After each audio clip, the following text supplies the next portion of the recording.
जिन मोहम्मद रफ़ी साहब की आवाज़ के दीवाने हर दौर में रहे हैं, जो हर किरदार को अपनी आवाज़ से अमर कर देते थे। तेरी आवाज़ की जादूगरी से वही रफ़ी साहब एक गाने को गाते हुए अचानक अपनी आवाज़ बदलने पर मजबूर हो गए। आप सोच रहे होंगे कि ऐसा क्या हुआ था उस रिकॉर्डिंग स्टूडियो में, दिल की महफिल सजी है चले आइए, जो उन्हें अपने सुरों को छोड़कर एक नए अंदाज में गाने पर मजबूर कर दिया, जहां न सिर्फ आशा भोसले जी बल्कि शंकर जयकिशन जैसे दिग्गज संगीतकार और फिल्म निर्माता भी हैरान रह गए। आज हम आपको लेकर चलते हैं 1964 की फिल्म राजकुमार के उस खास मोड़ पर, जहां रफ़ी साहब ने अपनी आवाज से ऐसा जादू किया कि वो गाना आज भी लोगों के दिलों में जिंदा है। राजकुमार फिल्म उस वक्त की सुपरहिट फिल्मों में से एक थी। इसमें शम्मी कपूर, साधना, पृथ्वीराज कपूर और प्राण जैसे बड़े नाम थे। फिल्म की कहानी को लिखा था मनमोहन देसाई ने, जो बाद में बॉलीवुड के मशहूर निर्देशक बने। संगीत शंकर जयकिशन का था, जिनका जादू हर गीत में साफ झलकता था। गाने गाए थे मोहम्मद रफ़ी, लता मंगेशकर, आशा भोसले और सुमन कल्याणपुर जैसे महान गायक गायिकाओं ने।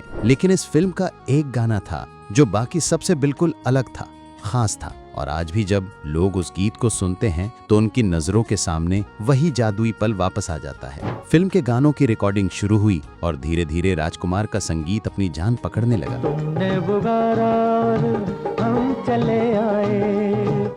शम्मी कपूर, जो गाने के प्रति बहुत ही सजग और परफेक्शनिस्ट थे, हमेशा स्टूडियो में मौजूद रहते थे। वे चाहते थे कि रफ़ी साहब उनकी आवाज और अंदाज को पूरी तरह से समझें, ताकि हर नोट में उनकी भावनाएं साफ झलकें। फिर आया वो पल जब रिकॉर्डिंग के लिए चुना गया था एक जोशीला और जंगली तर्ज वाला गीत। क्या बताऊं क्या दिल का हाल है जिस घड़ी से मिले हम, जिसमें मोहम्मद रफ़ी और आशा भोसले की आवाजें शामिल थीं। गाने के बोल थे, दिलरुबा दिल पे तू ये सितम किए जा,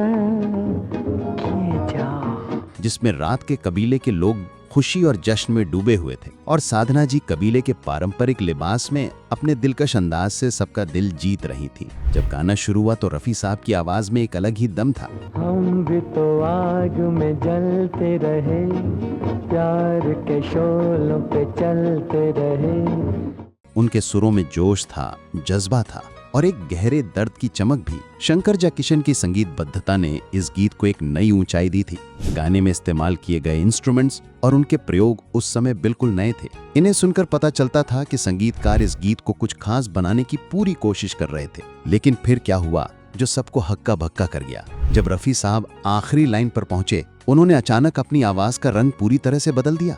एकदम से उनका सुर, उनकी आवाज की टेक्सचर कुछ ऐसा हो गया कि स्टूडियो में मौजूद हर शख्स कुछ सेकंड के लिए एकदम चुप सा हो गया। सबके चेहरे पर हैरानी के भाव थे। रिकॉर्डिंग इंजीनियर से लेकर संगीतकार शंकर जयकिशन तक। रिकॉर्डिस्ट ने शंकर जयकिशन की तरफ देखा जैसे पूछ रहे हों कि ये क्या हो रहा है, लेकिन शंकर जयकिशन मुस्कुराए और कहा, रिकॉर्डिंग चलने दो, ये कमाल है। आशा भोसले जी भी उस पल के लिए दंग रह गईं। उनकी तो आवाज भी गाने के बाद खत्म हो चुकी थी, वरना शायद वो भी चौंक जाती या तो रिकॉर्डिंग रोकने की मांग करती। दरअसल रफ़ी साहब की आवाज बदलने की बात असामान्य थी। वे सामान्यतः गाने में ज्यादा इम्प्रोवाइज नहीं करते थे। उनकी आवाज की खासियत थी उसकी स्थिरता और प्रभावशाली गहराई। लेकिन इस गाने में उनकी उस छोटी सी हरकत ने पूरा गाना ही बदल दिया। इस एक पल ने उस गीत को एक नया जीवन दिया और गाने का प्रभाव और भी गहरा हो गया। आशा भोसले जी ने बाद में बताया था कि रफ़ी साहब के साथ काम करना एक सपने जैसा था, क्योंकि उनकी आवाज में एक जादू था जो हर गीत को अमर बना देता था। शम्मी कपूर साहब ने भी इस रिकॉर्डिंग के बाद कहा था, रफ़ी साहब ने इस गाने में वो जादू किया जो शायद ही कोई दूसरा कर पाए।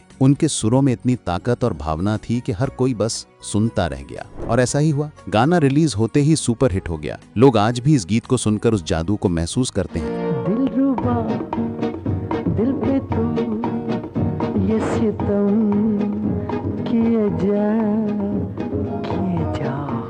तो दोस्तों, इस कहानी से हमें ये सीख मिलती है कि महान कलाकार हमेशा कुछ नया करने से नहीं डरते। कभी कभी एक छोटा सा बदलाव, एक नया एक्सपेरिमेंट पूरे काम को यादगार बना देता है। अगर आपको ये कहानी पसंद आई हो तो इसे लाइक और शेयर जरूर करें। कमेंट में बताएं कि आपका फेवरेट रफ़ी साहब का कौन सा गाना है। और हाँ, ऐसे दिलचस्प किस्से सुनने के लिए इस चैनल को सब्सक्राइब करना ना भूलें।